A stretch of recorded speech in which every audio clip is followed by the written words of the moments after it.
ਸਿਆਣੇ ਕਹਿੰਦੇ ਆ ਜੀ ਕਿ ਪਰਦਾ ਬੜੀ ਸ਼ੈ ਆ, ਇਹ 'ਚ ਸ਼ੱਕ ਕੋਈ ਨਹੀਂ। ਫਿਰ ਗਾਣਾ ਵੀ ਬਣਿਆ ਹੋਇਆ ਵੀ ਪਰਦਾ ਨਾ ਉਠਾਓ ਪਰਦੇ ਮੇ ਰਹਿਣੇ ਦੋ, ਪਰਦਾ ਜੋ ਉੱਠ ਗਿਆ ਤਾਂ ਭੇਤ ਖੁੱਲ ਜਾਏਗਾ। ਤੇ ਇਹ ਪਰਦੇ ਦੇ ਬਾਰੇ ਗੱਲ ਜਿਹੜੀ ਮੈਂ ਕੀਤੀ ਆ ਨਾ, ਇਹ ਗੱਲ ਕੀਤੀ ਮੈਂ ਪਰਦੇਸੀ ਭਰਾਵਾਂ ਦੀ, ਆ ਜਿਹੜੇ ਸਾਡੇ ਮੁਲਕ ਤੋਂ ਬਾਹਰ ਜਾ ਕੇ ਬੈਠੇ ਆ।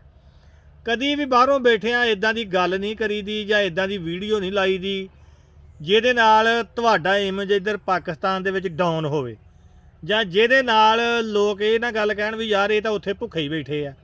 ਆ ਜਦੋਂ ਤੁਸੀਂ ਰੰਗ ਬਰੰਗੀਆਂ ਵੀਡੀਓ ਇੱਧਰ ਲਾਉਂਦੇ ਆ ਨਾ ਵੀ ਅਸੀਂ ਤਾਂ ਕਈਆਂ ਦਿਨਾਂ ਦੇ ਭੁੱਖੇ ਬੈਠੇ ਆ, ਇੱਥੇ ਨਾ ਕੋਈ ਆਵੇ, ਉਹ ਇੱਧਰ ਤਾਂ ਇਦਾਂ ਹੋ ਗਈ।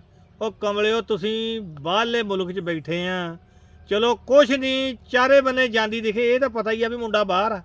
ਤੇ ਜੇ ਤੁਸੀਂ ਆ ਮਾੜਾ ਮੋਟਾ ਜਿਹੜਾ ਬਣਿਆ ਵਾ ਪਰਦਾ ਇਹ ਵੀ ਚੁੱਕ ਲਿਆ ਵੀ ਮੁੰਡਾ ਤੇ ਉੱਥੇ ਕਰਦਾ ਹੀ ਕੱਖ ਨਹੀਂ, ਤੇ ਗੱਲ ਸੁਣੋ, ਆ ਜਿਹੜੇ ਟਾਵੇਂ ਟੇਲੇ ਲੋਕ ਖਲੋਣ ਡਏ ਆ ਰਿਸ਼ਤਿਆਂ ਤੇ, ਇਹ ਵੀ ਖਲੋਣੋਂ ਹਟ ਜਾਣੇ ਆ।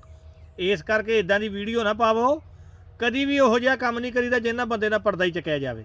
ਅੰਦਰੋਂ ਰੋਟੀ ਬੰਦਾ ਮਸਰਾਂ ਦੀ ਦਾਲ ਨਾ ਖਾ ਕੇ ਨਿਕਲੇ ਨਾ ਤੇ ਬਾਹਰ ਢਕਾਰ ਗੋਸ਼ ਦਾ ਮਾਰੀਦਾ, ਕਿਉਂਕਿ ਕਿਸੇ ਨੇ ਕਿਹੜਾ ਹਾਂਡੀ ਵੇਖ ਲੈਣੀ ਆ। ਗੱਲ ਨਹੀਂ ਮਾੜੀ ਕਰੀਦੀ। ਨਾਲੇ ਜਦੋਂ ਤੁਸੀਂ ਚਲੇ ਗਏ ਆ ਨਾ ਬਾਹਰ, ਜੇ ਤੁਸੀਂ ਪਰਦੇਸ ਕੱਟਣ ਡਏ ਆ ਤੇ ਅੱਲਾ ਤੁਹਾਨੂੰ ਰੋਜੀ ਵੀ ਦਊਗਾ ਇਨਸ਼ਾਅੱਲਾ। ਤੇ ਇਦਾਂ ਦੇ ਕੰਮ ਨਹੀਂ ਕਰੀਦੇ ਹੁੰਦੇ, ਕਦੀ ਵੀ ਖਰੀ ਗੱਲ ਕਰੀਦੀ ਹੁੰਦੀ ਆ। ਬਹੁਤ ਸ਼ੁਕਰੀਆ।